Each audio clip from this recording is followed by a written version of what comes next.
Get ready. And all my data is being sent to China. Have you or a loved one ever shopped on Temu? You might be entitled to financial compensation. Let's talk Temu, the Chinese online company that has taken the maximalist plastic maxing people by storm. It doesn't matter if you're watching YouTube, scrolling reels, or finding strange stuff on Facebook Marketplace, Temu always finds a way to shove its weird ads right in your face. Temu also finds their way into dozens of legal battles and scrutiny in the news. You do not realize that you're compromising your privacy. What they've done is they're trading low prices for your privacy. And that's a non-disclosed privacy invasion. A very large e-commerce company wholly owned by the Chinese Communist Party.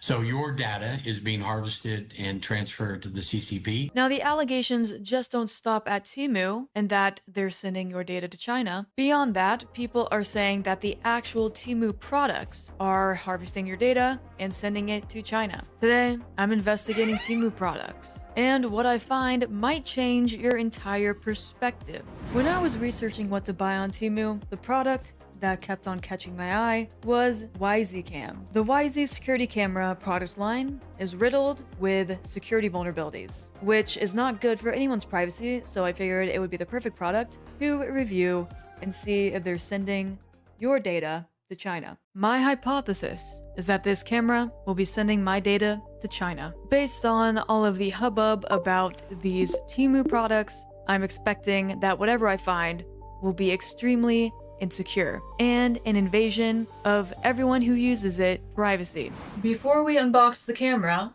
I want to explain the technical setup and how I will be analyzing the data that is from this camera. For this scenario, I just have a Raspberry Pi 5 and a Wi-Fi adapter. And now this piece of machinery is acting as its own router. I then created my own Wi-Fi network on this device and connected the security camera and my phone to this new Wi-Fi network.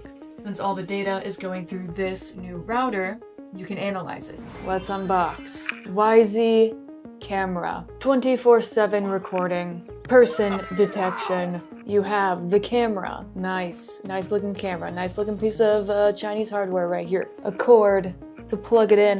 Let's do the plug-in. Get ready. And all my data is being sent to China.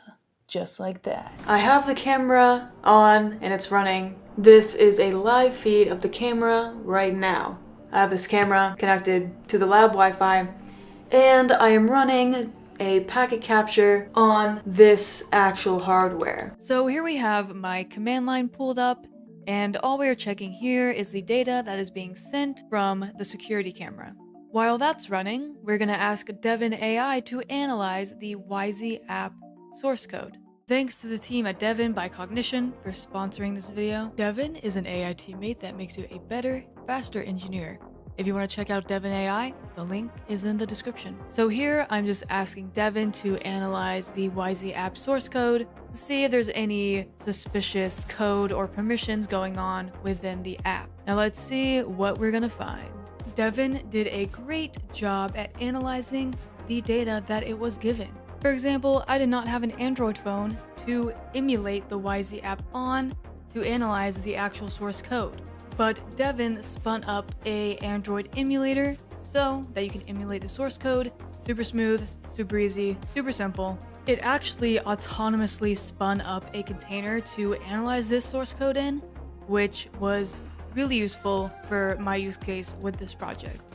So I didn't expect to see this. There are permissions to read your text messages, receive your text messages, read your contacts, read your call log, one that just says call phone, one that says answer phone calls, and access background location. So there is already some sketchiness within the YZ app. So you're telling me this YZ security camera can read your text messages? That sounds like some bull. Now, if you check back in on the actual camera itself, you can see all the data that it is sending and receiving. So let's analyze these packets with Devin and see if any data is going to or from China. So I just copied all these IP addresses into Devin and it analyzed the destinations, so what the camera is sending traffic to.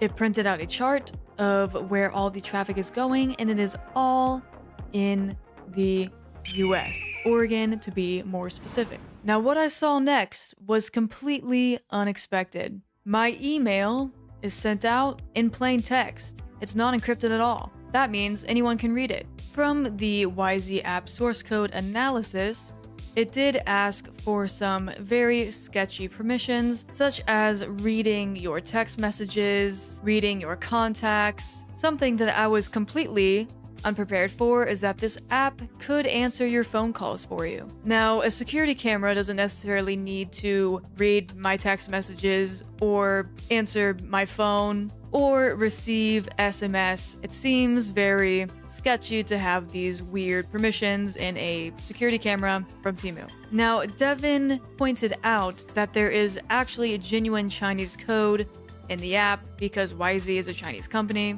Now, all these articles that I researched say to be wary of products from Temu because all of your data is being sent to the Chinese Communist Party.